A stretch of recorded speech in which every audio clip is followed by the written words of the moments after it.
So let's begin with the new topic of unit number 4. As we have already gone for this classification regression model, we have done this. Now we have a target to move on for the next one, which is the k nearest neighbor.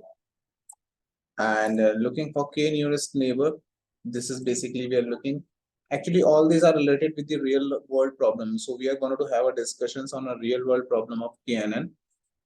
And obviously, once we are using the Python programming language, then it helps us, it supports us to make us understand. ये हमें समझा देती है कि किस तरीके से real world में ये KNN को यूज किया जा रहा है, नियरेस्ट नेबर को यूज किया जा रहा है. तो उसका एक एग्जांपल देखते हैं और समझते हैं इसको. We are running up here. हम यहाँ पर इसको अंडर डिस्कशन में. So let's move on. This is all program we are going to study here today. And let's come on. What exactly we have today in this session for us and what we are going to learn. So k nearest neighbor is one of the most basic yet essential classification algorithm in machine learning.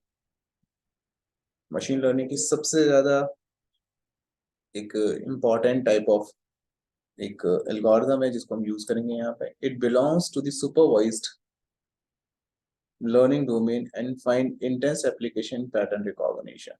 तो कहाँ कहाँ काम आता है ये देखिए सब real world examples हैं. Data mining and intrusion detection. यहाँ आप यूज कर सकते हैं. The k nearest neighbor algorithm is a simply easy to implement supervised machine learning algorithm that can be used to solve both classification and regression problem. The KNN algorithm assumes that similar things exist in a close proximity. In other words, see,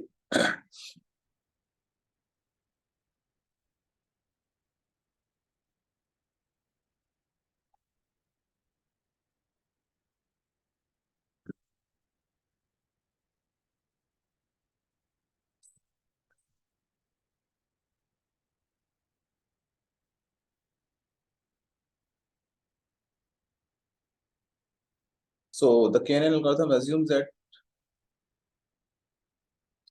that it is similar and it exists like close proximity. In other words, similar things are near to each other. KNN captures the idea of similarities. तो KNN किस पर काम करता है? Idea of similarities पर काम करता है.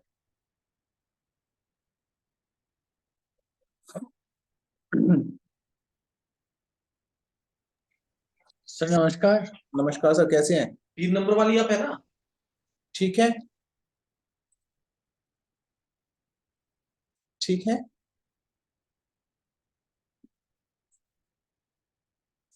So sometimes called distance, proximity or closeness with some mathematics we might have a learn in our childhood. मतलब mathematically हम इसको कर रहे हैं.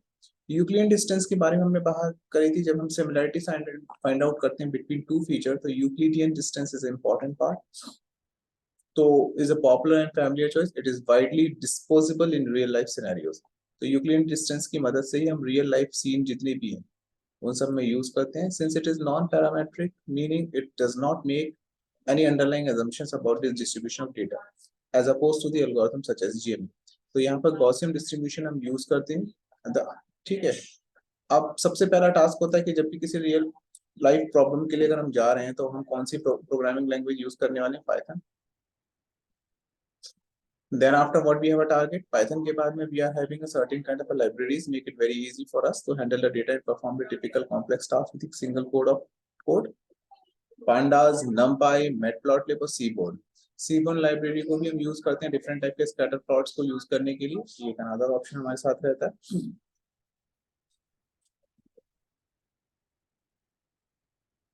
और ये सबसे पहले इंपॉर्टेंट पार्ट है. तो क्योंकि ये एक ऑलमोस्ट एक रियल लाइफ वर्ल्ड प्रॉब्लम है तो इट इज ऑलवेज बेटर कि हम भी खुद इसको गूगल कोलैब पे करें.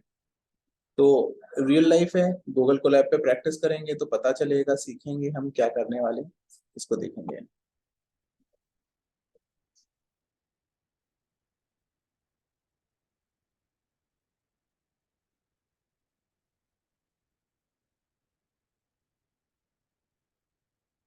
So let's begin with the Google Colab notebooks.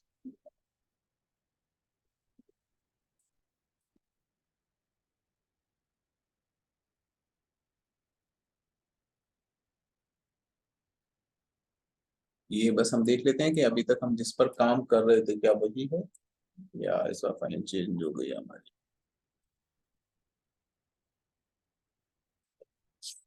यहाँ पर हम लोग जो बेसिकली लॉगिन करते हैं वो अपनी इस आईडी से करते हैं।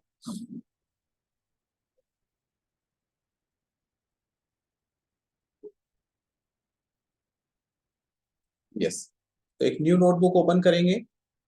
जिस न्यू नोटबुक में का जो हमारा टारगेट है उसमें ये समझने की कोशिश करेंगे कि किस तरीके से के नियरेस्ट नेबर जो है वो के नियरेस्ट नेबर हमारा वर्क करता है किसी भी एक सर्टेन डेटा सेट के ऊपर और किस तरीके से वो आउटकम जनरेट करके देता है। That is what our target. तो हमने गूगल कोलैब ओपन कर लिया और गूगल कोलैब के साथ साथ ये सारी फाइल्स एंड लाइब्रेरीज को हम यहाँ ओपन करेंगे और जो भी डेटा सेट होगा उस पर काम करेंगे।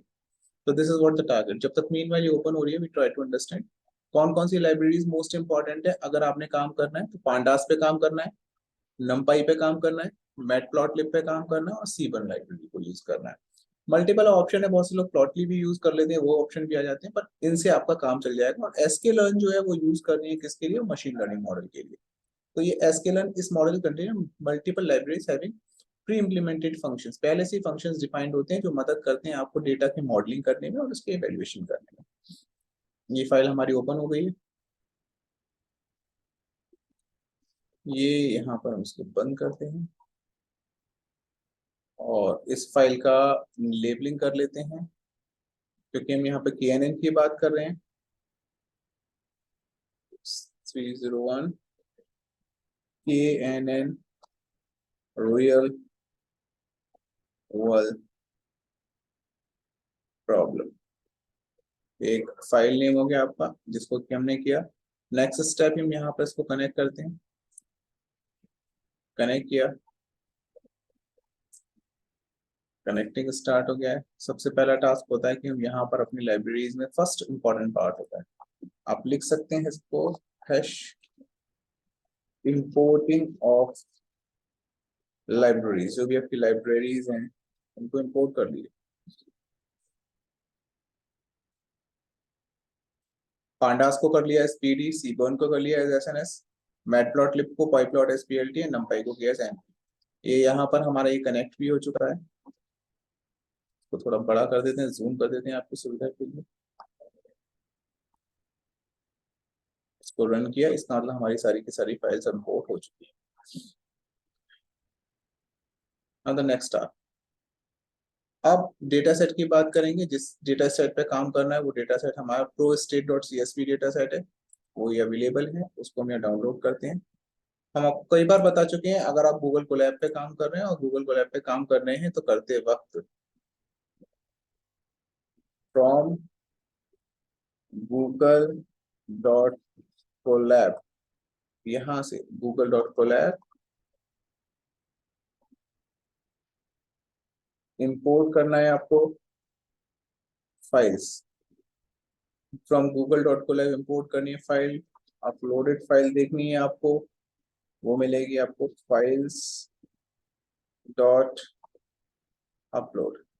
ये हमेशा याद रखिए, ये कमांड आप याद रखिए, इसे कॉमन कमांड। ये किस लिए यूज की जाती है, इसका बेसिक फंक्शन होता है कि आपके सिस्टम के अंदर अगर कहीं भी कोई फाइल अगर पड़ी हुई है और आपको उसको गूगल कोलैब पे उठा के लाना है तो you can come with this one. So this is basically a data set, I am downloading it here. ये प्रोस्टेट डॉट CSV करके एक डेटा सेट डाउनलोड में जाके हो चुका है। अब मैं यहाँ पर इस डेटा सेट को पिक करता हूँ, चूज कर लेते हैं फाइल, डाउनलोड में गया है प्रोस्टेट। तो ये प्रोस्टेट डॉट CSV करके आपकी एक फाइल है डेटा सेट की, ये हमने ले ली, इस पर हम KNN को अप्लाई करने वाले हैं। ठीक है, तो यहाँ क्या किया, इसको हमेशा याद रखेंगे, यहाँ पर आप इसमें आप अपलोड कर रहे हैं। ठीक है, जो भी आपका डेटा फाइल है, आप अपनी डेटा फाइल्स को यहाँ से अपलोड कर रहे हैं इस प्रोसेस पे। तो ये आपने अपलोड कर लिया। जब आप इसको अपलोड कर लेते हैं then after you are coming to read it out. अब आपको इसको रीड करना है। तो रीड करने के लिए हम आपको हमेशा से बता चुके हैं क्या यूज करना पड़ेगा। पांडा आप ऑलरेडी इंपोर्ट कर चुके हैं। इसका नाम डाल दीजिए जिसमें आप इसको रीड करना चाहते हैं। जो भी आप चाहते हैं इसको रीड करना, उसका नाम डाल दीजिए। जो फाइल आपकी आई है उसको prostate.csv से उठा लीजिए और हेडर डिफाइन कर दिए, डिफाइन डॉट हेड, और इसको चेक करिए कि इसके फाइल के अंदर क्या क्या निकल के आता है। So that is gonna be to work here. तो एक प्रोस्टेट की प्रॉब्लम के लिए है, तो यहाँ पर बीपीएच, एज, वेट, सी वॉल, ये सारे के सारे जो पैरामीटर्स है वो सारे के सारे पैरामीटर्स यहाँ पे कैलकुलेट किए जा रहे हैं। और उन कैलकुलेट पैरामीटर में से इनिशियली 5 रोज आपको यहाँ दिखाई गई। बिकॉज द KNN क्लासिफायर, अब क्या करना होता है हमें, KNN classifier predicts the class of given test observation by identifying the observation that are nearest to it and scale the variables matter. Any variable that are on a large scale will have a much larger effect on the distance between the observation, and hence the KNN classifier then variables are on a small scale.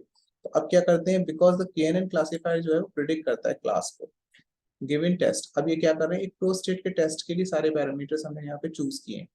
ठीक है, real life example बता रहे हैं क्योंकि real world की ही हमें problem को यहाँ डिस्कस करना है, इसीलिए मैंने ये आपकी फाइल बनाई है, थ्योरेटिकली भी समझा रहा हूँ, करके भी दिखा रहा हूँ। ठीक है, given test observation by identifying the observation that are nearest to it. अब ऑब्जर्वेशन उसके हिसाब से जो भी हमने स्टैंडर्ड ऑब्जर्वेशंस बनाए हैं, अगर उसके आसपास ऑब्जर्वेशन आएंगे तो हम कहेंगे there is a problem of prostate. The scale of the variable matters. Any variable that on a large scale will have a much larger effect on this. तो KNN क्लासिफायर क्या करता है, उसको स्मॉल स्केल में convert करता है। तो अब जो स्टेप हम यूज करने जा रहे हैं, उस स्टेप का ऑब्जेक्टिव क्या है, उस स्टेप का ऑब्जेक्टिव है ये कि अब यहाँ पर हम इसको स्मॉल स्केल में कन्वर्ट करेंगे। तो देखिए मेंशन कर देते हैं, कोड लिया hash conversion into small scale to achieve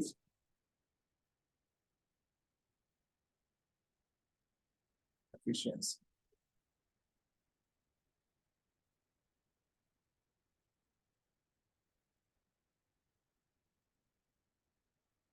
ठीक है, अब ये आपको मेन समझना है इसमें क्या किया। अब ये जो लाइन ली हमने SK जो लर्न थी, ये जो हमारी फाइल हमने यहाँ पे दी SK लर्न, जो मशीन लर्निंग के लिए किया है, इसको कॉल किया। ठीक है, इसको आपने कॉल किया और कॉल करने के बाद में फिर आपने इसको स्टैंडर्डाइज करने के लिए प्री डिफाइंड फंक्शन लगाया। क्या लगाया, फंक्शन क्रिएट किया, scaler equals to standard scaler, और ये वॉइड फंक्शन क्रिएट किया। जब इस फंक्शन पर आप काम कर रहे हैं then what we are doing, scaler fit. DF जो आपका डेटा सेट है, उस DF डेटा सेट पर आप क्या काम कर रहे हैं, उस DF डेटा सेट पर आप ये यूज कर रहे हैं, यहाँ पर कोशिश ये कर रहे हैं कि जो अभी आपका DF डेटा सेट है, उस DF डेटा सेट पर आप उसमें टारगेट फिक्स कर रहे हैं और जो भी उसकी वैल्यूज हैं उन वैल्यूज को आप स्केल कर रहे हैं। तो ये जो कमांड है scalar fit DF dot drop target, फिर स्केल्ड फीचर जो है वो scaler dot transform DF dot drop, इसको टारगेट एक्सेस इक्वल्स टू 1। यहाँ पर आपने उनके फीचर्स को डिफाइन करने के लिए special type of variable create किया, define feature PD data frame scaled feature. अब आपने जो स्केल्ड फीचर यूज किए हैं वो उनमें कॉलम को डिफाइन कर दिया और कॉलम में मेंशन कर दिया। अब जरा देखिए इसका आउटकम क्या आता है।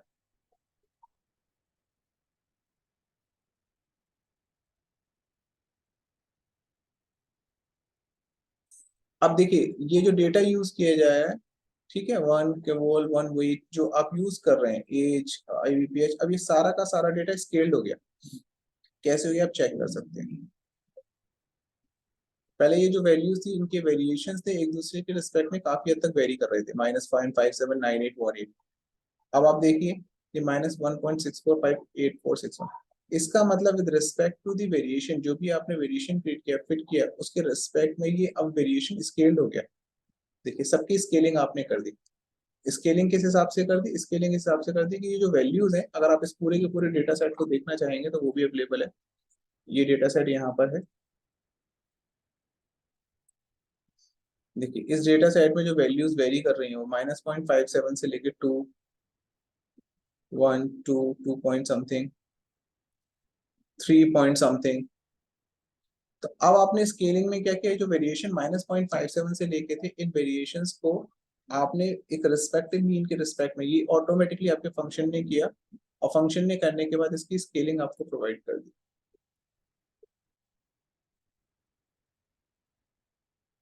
स्केलिंग प्रोवाइड करने के बाद आपका ये जो है वो देखिए सारा का सारा जो भी है रिस्पेक्टिवली उसी के रिस्पेक्ट में आपका वेरी करके, और जो -1 से लेके जो -0.57 से लेके 3 तक जा रहा था, इतना बड़ा वेरिएशन जा रहा था, उनको आपने यहाँ पर मॉडल किया। तो इसमें ये पार्ट किसने किया, ये पार्ट किया स्केलर फिट, ये कमांड है, ठीक है। और यहाँ पर क्या किया, यहाँ पर पीडी डेटा फ्रेम में सिर्फ उसको दिखाया कि कहाँ से कहाँ तक उन कॉलम्स को उसको रिप्रेजेंट करना है, उसको रेस्पेक्टिवली उसने रीअरेंज कर दिया, ठीक है। ये काम यहाँ पर हुआ।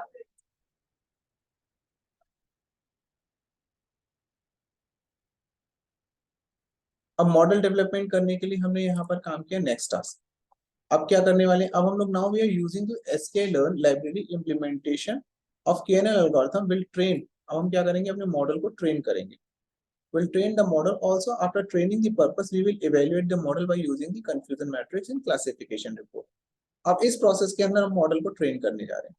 अब sklearn ये वाली हमने लाइब्रेरी उठाई, इसमें क्लासिफिकेशन रिपोर्ट किया और कंफ्यूजन मैट्रिक्स को भी कैलकुलेट करने की कोशिश करेंगे यहाँ पर, ठीक है। sklearn नेबर्स इंपोर्ट किया k नेबर क्लासिफायर। अभी देखिए डायरेक्टली आपको कुछ नहीं करना पड़ा, k नेबर क्लासिफायर डायरेक्टली आपका पिक हो गया। sklearn model selection import train test split, ये भी sklearn का मॉडल है जिसमें आपने ट्रेनिंग कर ली और टेस्ट, ये यहाँ से आपके जो डेटा होगा उसको ट्रेनिंग और टेस्ट में रैंडमली स्प्लिट करके दे देगा कि कुछ percent of data X train comma X test, Y train comma Y test, train test split, scale features target test size आपने मेंटेन कर दिया 30% के आसपास। तो जो भी आप यहाँ पे मेंटेन करेंगे उतना 1 के हिसाब से नॉर्मलाइजेशन है, 30% आपने टेस्ट में कन्वर्ट कर दिया, तो टेस्ट आपको मिल जाएगा। तो this is the command we are doing here. तो हम भी इसको कर लेते हैं। अब यहाँ पर हम यूज करें KNN क्लासिफायर। KNN क्लासिफायर का काम हम यूज कर रहे हैं, और क्या यूज कर रहे हैं, यहाँ पर हम स्प्लिट कर रहे हैं।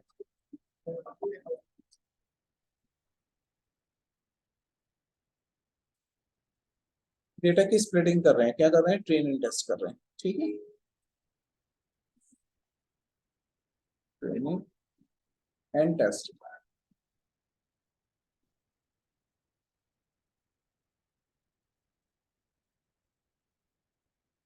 अब देखिए क्या किया, हम यहाँ पर फिट कर रहे हैं KNN में हमने k की वैल्यू जो चूज करी है, k इक्वल्स टू 1 से चूज करिए। k नियरेस्ट नेबर, ये लाइब्रेरीज फंक्शन है, ध्यान से देखिए, फिर से बता रहा हूँ, ये सारे के सारे तीनों के तीनों लाइब्रेरी फंक्शन है जो कि कॉल किए। एक क्लासिफिकेशन के लिए कॉल किया, दूसरा नेबर्स क्लासिफाई के लिए यूज किया, ये के नेबर्स के लिए यूज किया है KNN एल्गोरिथम के लिए, और ये ट्रेन और टेस्ट के लिए यूज किए जा रहे हैं। तीनों के तीनों हमने यहाँ पर यूज किया, तीनों को यूज किया तो यहाँ पे डिफाइन किया कि KNN की वैल्यू के नेबर क्लासिफायर ये होगी, KNN dot fit X train Y train ये होगी, फिर प्रेडिक्शन के लिए KNN dot predict X test ये होगी। प्रिंट किया confusion matrix Y test prediction, print किया classification report Y test prediction. अब ये कंफ्यूजन मैट्रिक्स क्रिएट किया जा रहा है और यहाँ पर classification report and Y test value solve की जा रही है, ये दो यहाँ पर सॉल्व, ठीक है। इसको रन करके देखते हैं।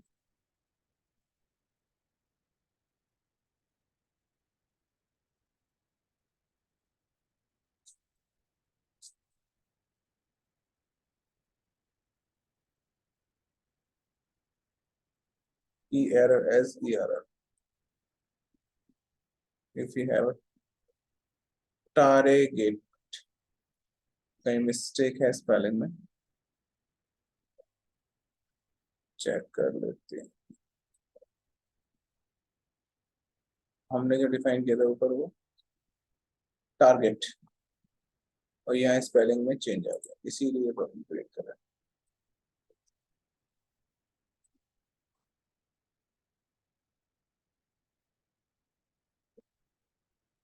ये देखिए, तो यहाँ पर प्रिसीजन कितना है, रिकॉल कितना है, स्कोर कितना है, सपोर्ट कितना है, ये सारी वैल्यूज यहाँ पर उन्होंने क्रिएट करके हमें दे दी, ठीक है।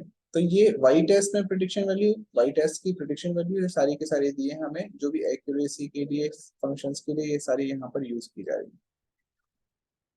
Got it. तो ये एक स्टेप हुआ। इसके बाद फर्दर अगर हम इसमें मूव ऑन करते हैं, ये आपके आउटपुट्स है। इसी तरीके से सेम मेथड आप करते हैं, let's go ahead to use the elbow method to pick the good value of K. अब जैसे हमने पिछली बार भी पढ़ा था, आपको याद हो कि के को कैसे चूज करेंगे। के को चूज करने के लिए आप एल्बो मेथड को यूज करते हैं। तो अब यहाँ पर हम इस एल्बो मेथड को उठाते हैं। इस एल्बो मेथड में क्या कर रहे हैं कि अपनी तरफ से हम एक एरर रेट डिफाइन कर देते हैं और एक लूप चलाते थे एक सर्टेन रेंज के लिए।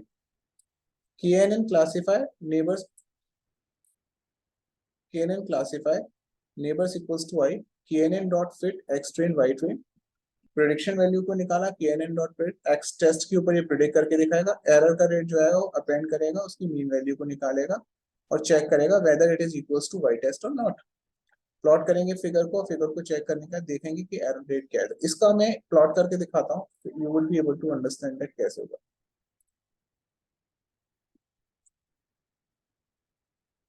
ठीक है, तो इसमें हमारा ऑब्जेक्ट क्या है, एल्बो मेथड को, तो यहाँ पर मेंशन कर देते हैं।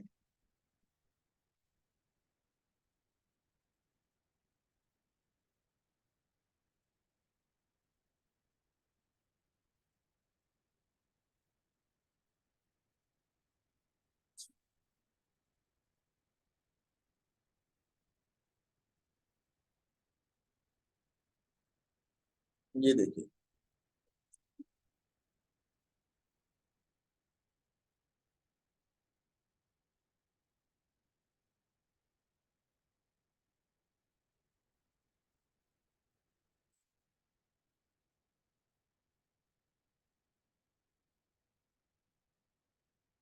ये एरर रेट हो गया, ये के की वैल्यूज हो गई। अब आप आराम से इसे देख के बता सकते हैं, जब के की वैल्यूज कम है, आपने मिनिमम ली हुई है, तो एरर कितना है, बहुत हाई है।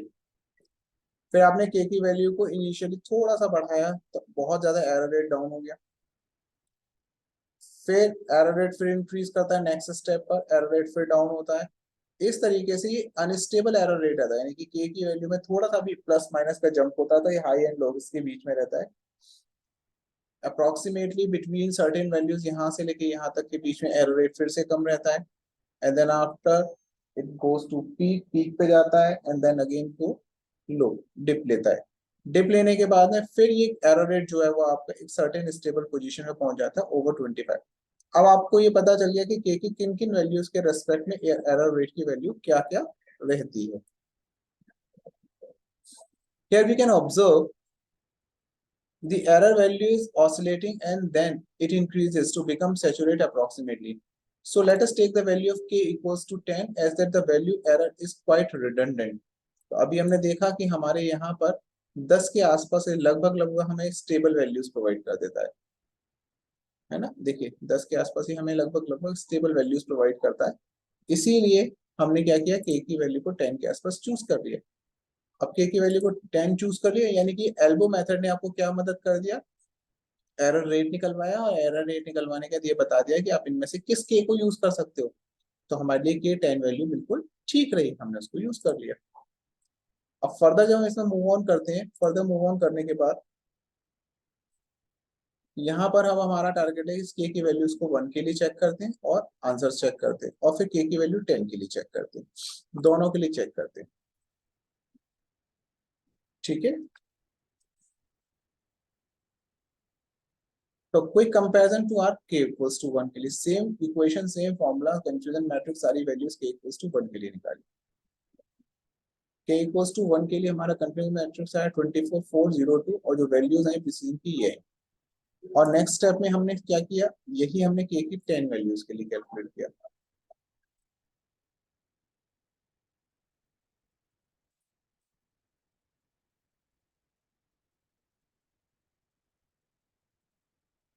तो देखिए के की 10 वैल्यूज के लिए इस वैल्यू को डिफाइन हो गया। तो अब यहाँ पर ये we squeeze the some more performance out of the model, ठीक है, and model by turning up. तो वेटेड एवरेज जो वैल्यूज निकल के आई वो कितनी निकल के आई, 0.86, 0.85। एक्यूरेसी जो परसेंटेज था वो 8.87 के आसपास आ गया। और पिछले केस में कितना आ रहा था, यहाँ पर तो आपको एक्यूरेसी, आपकी तो एक्यूरेसी बहुत अच्छी है 1 के केस में आपके डेटा सेट में, और पहले एक्यूरेसी कितनी आ रही थी आपकी यहाँ पे 87 के रिस्पेक्ट में आ रही थी। तो इसका मतलब है कि k = 10 यूज करने पर एक्यूरेसी सबसे अच्छी आपको यहाँ पर मिल गई। यही हमारा एक अच्छा एक ऑब्जेक्टिव था जिसकी वजह से हमने k को चूज किया था, ये टारगेट था। अब कुछ एडवांटेजेस हैं KNN को यूज करने की। It is easy to understand implement, it can handle the multiple class of classification problem, useful when data does not have a clear distribution, it works on non-predictive approach। disadvantage क्या है, sensitive है to the noisy feature of the data set, थोड़ा सा sensitive हो जाता है, computational expensive है, computationally expensive हो जाता है, it can be raised by implementing the data set, require the choice of the appropriate value of k, sometime not। ये आवाज मेरी साफ नहीं आ रही क्या विश साहब? आप में से कोई भी बता सकता है कि मेरी वॉइस का कोई इश्यू है क्या? No no no sir, voice is absolutely clear. तो कुछ विष्णु साहब के यहाँ से कुछ इंटरेस्टिंग हो रहा है कोशिश कर रहे हैं शायद वो सुनने की, है ना? लगता है उनकी आवाज नहीं आ रही। वीडियो ऑन है सर उनका। हाँ वीडियो ऑन है, वो मुझे लगता है कान पे लगा के कुछ सुनने की कोशिश कर रहे हैं, ऐसा मुझ ऐसा मुझे लग रहा है। पता नहीं सर। है ना, कुछ ऐसा इंटरेस्टिंग सा, हाँ सुनने की कोशिश कर रहे हैं। हमने हमने तो अब ध्यान दिया है सर। हाँ, वही स्क्रीन पे वो लगा हुआ है। चलिए कुछ एडवांटेज और डिसएडवांटेजेस थी, ये फाइल और डेटा मैं आपको दे दूंगा। तो ये एक इसी तरीके से आप किसी भी डेटा सेट के ऊपर same algorithm same programming use कर सकते हैं। ये फाइल भी मैं आपको दे देता हूँ, दोनों फाइल्स आपको दे देता हूँ, और दोनों फाइल से आप अपनी टाइम आपको देना है, मेरी तरफ से तो काम, किसी भी डेटा सेट पे अगर आप काम करना चाहेंगे तो ये काम आराम से हो जाएगा। ये फाइल भी आपको दे देता हूँ, डेटा सेट भी आपके ग्रुप में डाल देता हूँ, आपकी ड्राइव पे भी डाल देता हूँ, और इसकी जो थ्योरी है वो भी दे देता हूँ, प्लस आज की जो रिकॉर्डिंग है वो भी दे देता हूँ। तो मेरी तरफ से चारों चीजें आपको पहुंच जाएंगी, डेटा सेट, पाइथन की बनाई हुई ये फाइल, थ्योरी कंप्लीटली इसकी वो मैं आपको प्रोवाइड कर दूंगा, और यूट्यूब पे जो भी आज हमने पढ़ा है उसकी सारी की सारी recording. So almost it's done from my side, anything else you are looking for you can ask.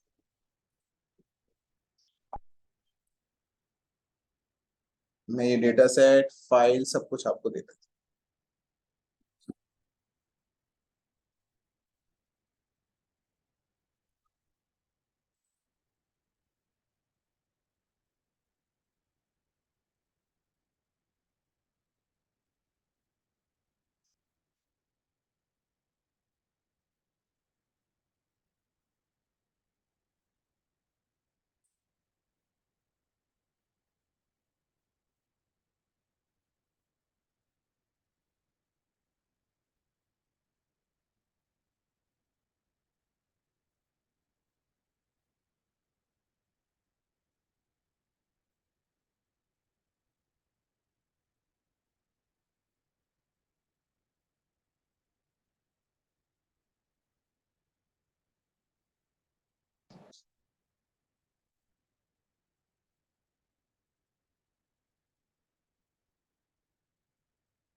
ऊपर कौन कोई लाइन करूँ सर, तो मुझे को देखो इसमें ना बहुत सारे एक्सचेंज बंद करा दिया हमने। बंद करा दिए तो अब ये